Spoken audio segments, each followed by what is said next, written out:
Welcome to Wyckoff Power Charting. I'm Bruce Fraser, your host, and we are going to continue with another Wyckoff workshop. This is part 2 of Anatomy of Distribution, and we are going to continue with case studies and more discussion on distribution, how it works.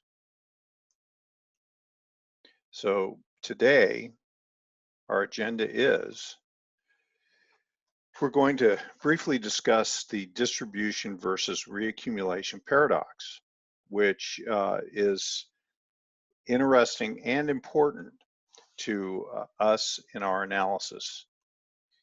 Then we're going to have a discussion of phase analysis with specifically a discussion of the phases of distribution. There's phases for accumulation, reaccumulation, redistribution, and in this case we're going to focus on the phases of distribution and over time get to the other important studies. In my personal opinion, phase analysis is what makes Wyckoff method somewhat unique compared to other chart reading methodologies. It creates an element of context so that it allows us to see the evolution and the progression of a trading range area from beginning to end, and helps us to sharpen our analysis and where we should be taking positions. So this is a very important material in my mind, and also once we get the hang of it as Wyckofians, it helps us to achieve a level of mastery and be on the mastery path as we get better and better at this. Finally, we will conclude with some case studies, which is a lot of fun. I like to do those. This is a chart that we have looked at in the past, so I'm certainly not going to spend much time on this, except I just want to make the point that in accumulation, the beginning of an important uptrend, it's a period of trendless markets. It's a trading range that is bounded, where accumulation is taking place by the large informed interests that are building huge positions in the stocks that they want to own. And so these are the innovators, the early adopters. When they are done, they have absorbed the shares of the stock or the market. They've absorbed those, and the absorption makes supply diminished. It makes a slight increase in demand, produce an uptrend in the market that can go on for months to years.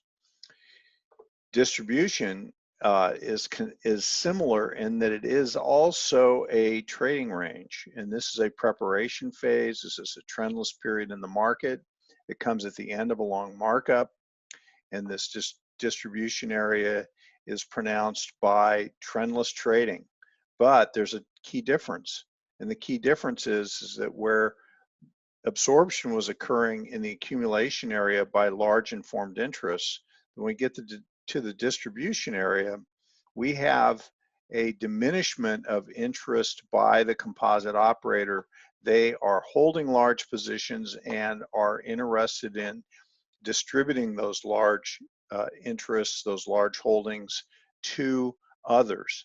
And in this case, it's going to be largely the public, other institutions, and so on. As they distribute, they have to do it very carefully, stealthily, and what gives them the cover to distribute is remarkably good news.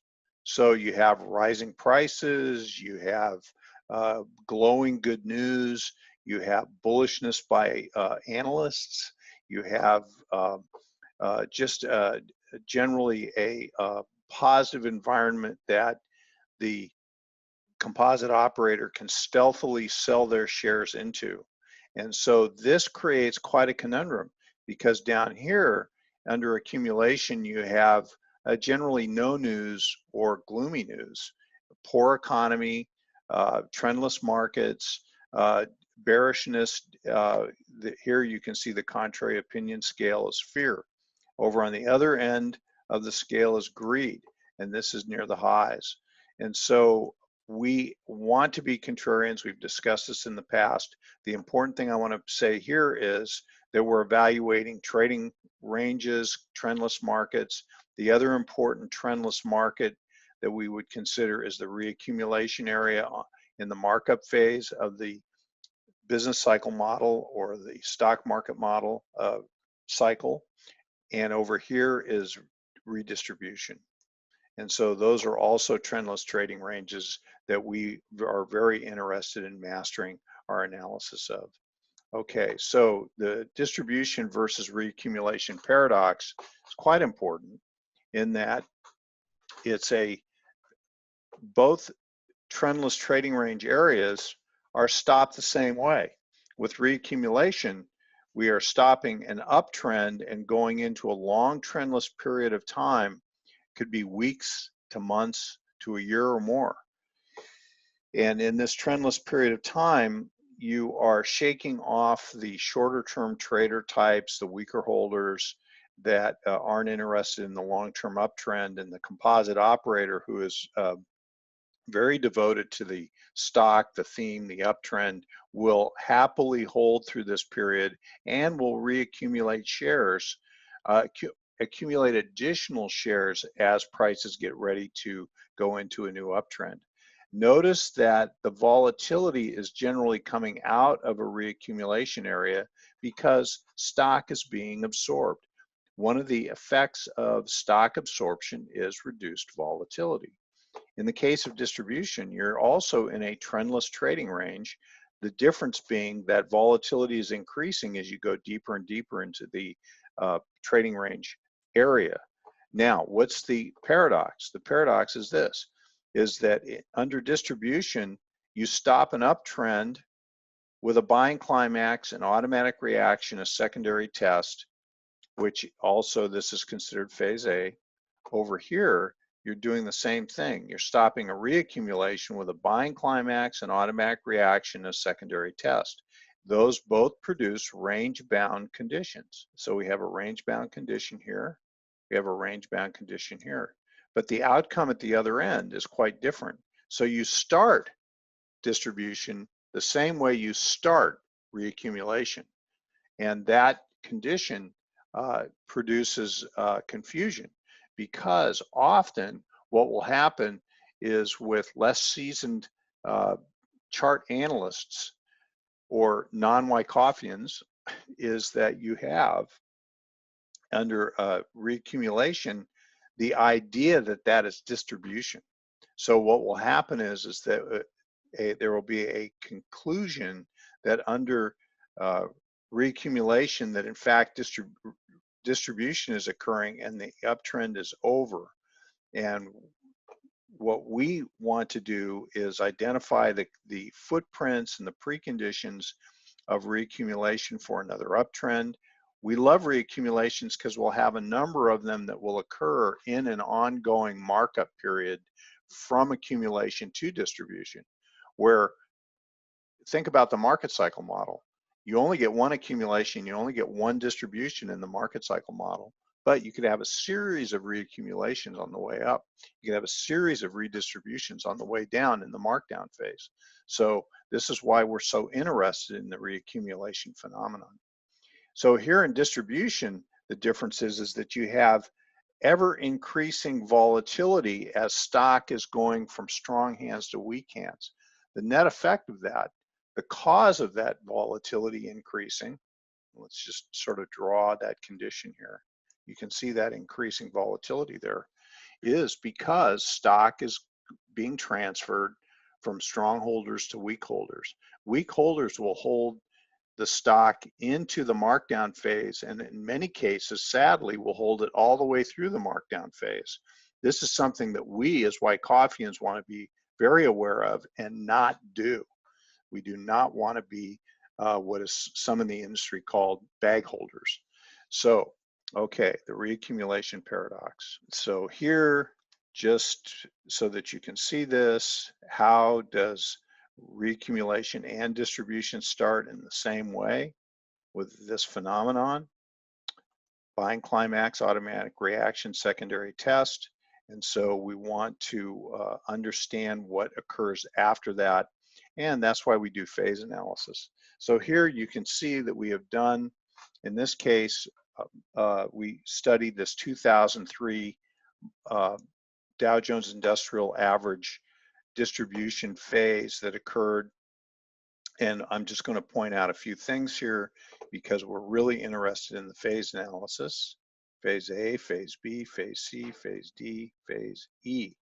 And so we can see here that we have a buying climax, automatic reaction, secondary test. And that stops the uptrend. You can see that's exactly what's happened here. So we have a range-bound market, and this range-bound market has resistance and support drawn over the buying climax under the automatic reaction, and we have a trading range, just as we described in Dr. Pruden's adoption diffusion model. And so now our job is to analyze the trading range area to determine whether or not there are elements of distribution here or reaccumulation. We can see that what's happening is, as we can see in this model, is that volatility starts to really take off. Phase A is what we just described, buying climax, automatic reaction, secondary test. And then we can see that there's a lot of volatility that takes place in phase B. Phase B is typically the widest phase. It is where we build point and figure count for those of you that are point and figure aficionados. This is where the count gets really big, and it's trendless trading. We as traders, we as Wyckoffians do not want to trade in phase B. We just don't trade in phase B. Why is that? It's because it's a trendless period with a lot of volatility, abrupt swings up and down that will catch stops, which will create all kinds of grief. And if you trade through phase B, you will find yourself so exhausted when you get to the end that when the good stuff comes, when the trend starts, psychologically too exhausted to participate in that trend. So here's where phase B starts. We draw a downward line here. So that was phase A. Phase B starts here. It goes up to the last point of supply. Last point of supply is the last place that the market rallies to before supply engulfs it and takes it down and out of the trading range. Now, we will often, if we can, identify the onset of phase C, which is where the action starts. So this is phase C, and we would either attempt to trade the LPSY as it touches the supply area, or ideally this test. You can see there's a test right here.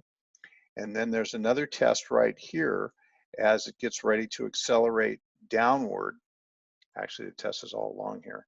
And that's another place to initiate, because you can see that the weakness is coming in. Volume will tend to be high, volatility is wide, lots of supply present. This tells us to be on our toes because trouble is starting.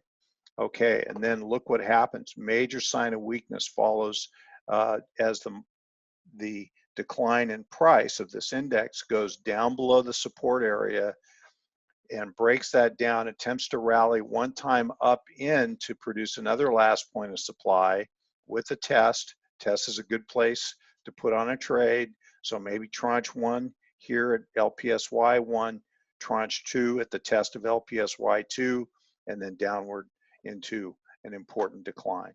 Okay, so that's phase C, is where we have the final testing of the trading area before the markdown begins by producing an important sign of weakness. And phase D is the actual downtrend, which occurs from here forward. And we have this important downtrend that phase D takes us down out of the distribution trading area, and phase E is the markdown phase that comes after distribution is complete by its exiting the trading range. Okay, so let's go onward. I just want to show you this. We're not going to do phase analysis on it. We looked at it last time. but here is a inverted V-top. There is supply being put on the market on this hypodermic type rally up out of this trend channel, which is unsustainable. There is supply present all the way up, selling on a scale up by the composite operator. This is where we can really see the distribution, is when we get these tests, attempt to rally after touching the top of the channel, attempt to rally. This is the distribution that is also being, you can see selling on a scale down off the peak. And so trouble is taking place. We want to learn how to study these and participate in them. They're somewhat rare, but they're important for us to know about. Okay, so here's the current market environment as we saw in this blog on March 5th. I talked about this on Market Watchers Live on March 7th. You're encouraged to go look at this, but here is a period that has elements of distributional nature, but we're still in the trading range. And so here we see buying climax, automatic reaction, secondary test. So phase A is complete. So let's just draw a line there. And then we can see that there's an up thrust that's occurred. Now we're thinking that this may not be over yet. So you can see over here, this we're thinking might still be a phase B period right now. We're still in phase B, which two things could happen here. Well, and the other part is this could be reaccumulation, and we discussed this in the March 7th Market Watchers Live. So please turn to that to look at reaccumulation. We're still open-minded about the possibilities here, but there are elements of distributional nature in the way this is trading. The volatility is high, it's gotten higher, big swings down, big swings up. So we're thinking that possibly we're still in phase B with this up thrust. So we have an up thrust here. You can see on our distribution schematic, an up thrust here. So one of two things could happen after this big sign of weakness is that we had an important rally that went up to the resistance area, and it's attempting to pause there, that this could be an LPSY, which would be a phase C type event. So this could be phase C. The other thing that could happen is that we could run up into an up thrust after distribution, which goes to another minor new high, and there is where phase C concludes. So we have two scenarios that we could work with in the distribution structure that still are possible. So this area of trading may not be done yet. Now, we'll have an open mind about reaccumulation and absorption of shares coming, and we talked about what would have to happen to price and volume to demonstrate reaccumulation is starting to take place, and that this rally that we've just been through is part of a bigger rally structure. So, okay, so go to this blog here to get these schematics, print them off, put them on your wall, refer to them often as you look at your charts. We're going to look at this schematic here. Maybe, I wanted to show you how you could get this, because there's these nice definitions of the areas of distribution in the phases on this chart. And so go to this blog. At the bottom of the page is a link to the article, which was written by Prudin, Bogomazov, and myself, discussing this among other things in point figure analysis. And so have a look at that and maybe print that chart off. Okay, let's get into case studies. And here we can see this is Decker. This is a classic example of distribution with an up thrust. This was from 2013. We can see a buying climax, automatic reaction, secondary test. Phase A is complete. That's this blue vertical line. So then notice what happens is that on a rising scale, you can see volatility increasing and this crazy sort of trendless trading area in phase B, which has lower lows and higher highs. So we consider that to be a condition of distribution, volatility increasing. And so far, we are thinking distribution is what's at work here. And then we have a run up to the upthrust after distribution, which is one last attempt to go to new highs. Now, look at the thrusts to minor new highs throughout this trading range area. And these are thrusts that are generally diminishing. This is a loss of momentum in this stock after a really profoundly good uptrend with a climactic surge that comes, and we're considering the possibility of reaccumulation. But so far, as we go through phases A and B, it doesn't look like reaccumulation is asserting itself. Then we have an upthrust and a failure. Well, here's the test. So upthrust and then a failure.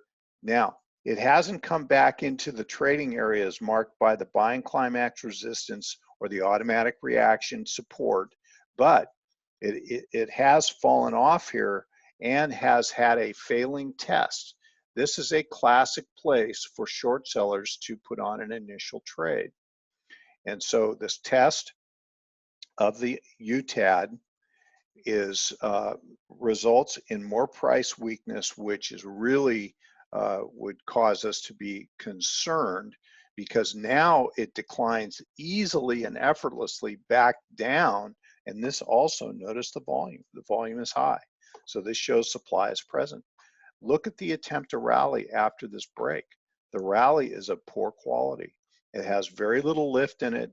There's just basically sideways action as it goes up to the resistance line, attempts to go through it one time and then fails, and has ease of movement. This is a second place to initiate or add to positions, is on this LPSY. Then the failure goes down. Now we're in phase D.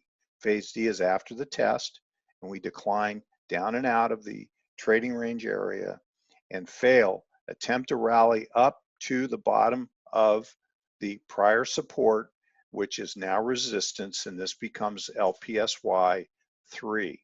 And this is another place to initiate trades. So compare this to our schematic. You can see that there's tremendous kinship, we would say, of the schematic to what actually happened here. And just so that you can get a better look, we'll take the markings off. And now the important thing to say about an upthrust after distribution is it means what it says. Distribution is now over and the markdown can begin. Look at the ease with which the market changes character here and goes into an important decline. This is a persistent long decline that just goes week after week after week downward. So this decline tells us that stock is in weak hands, because if it was in strong hands, it just wouldn't do this. It wouldn't go down like that. And so this really all was classic distribution, where stock went from strong hands to weak hands, and weak hands cannot support this stock. It can move easily downward because it's in the wrong hands. And this is a condition that we want to avoid. All right. Now, just one other nuance that we want to get into is point and figure counting.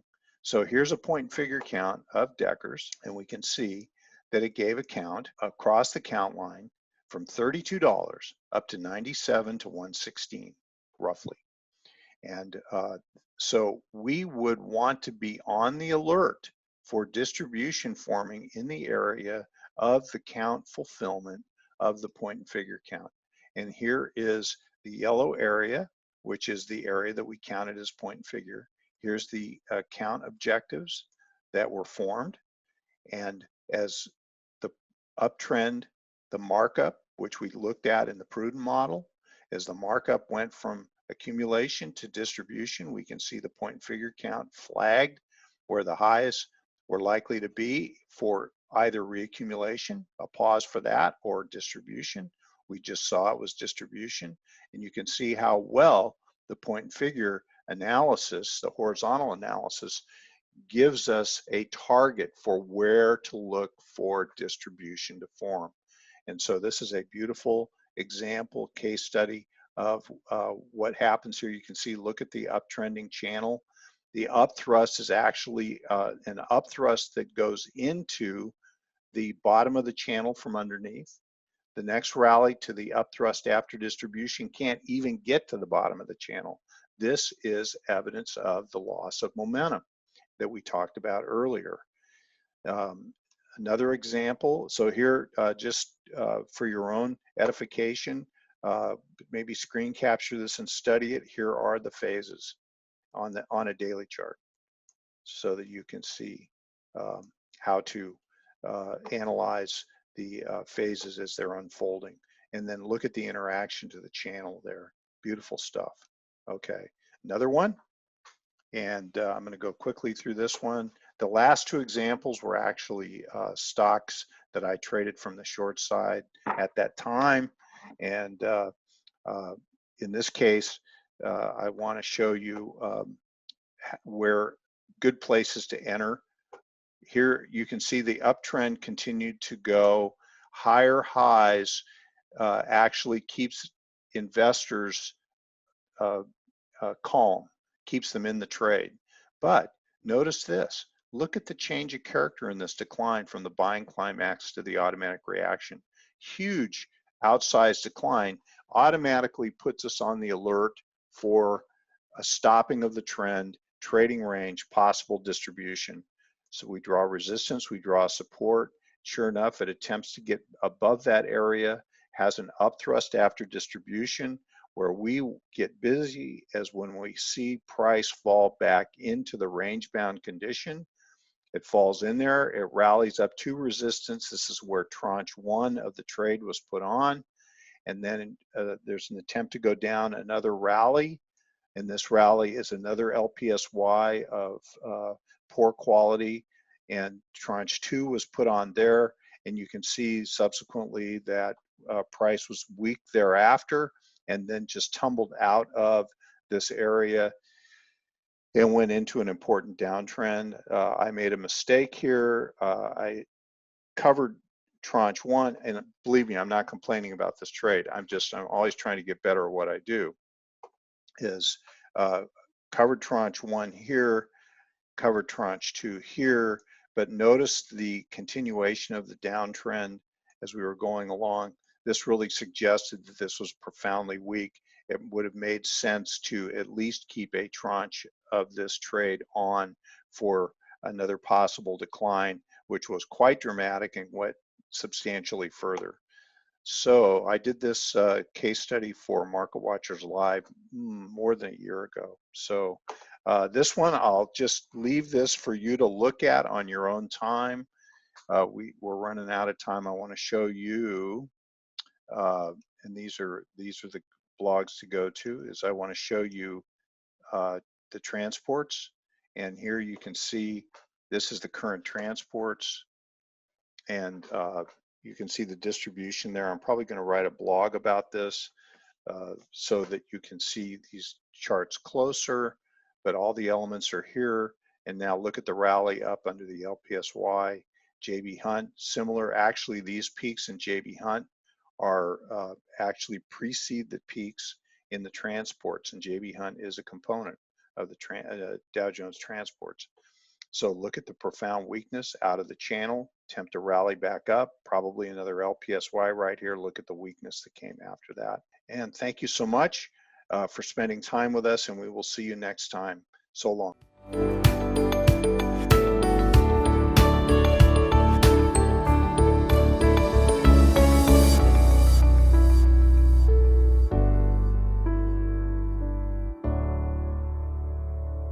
Join us April 1st to April 5th to celebrate our 20th anniversary here at StockCharts.com with special guests Arthur Hill, Greg Morris, Gaddis Rose, Martin Pring, and John Murphy.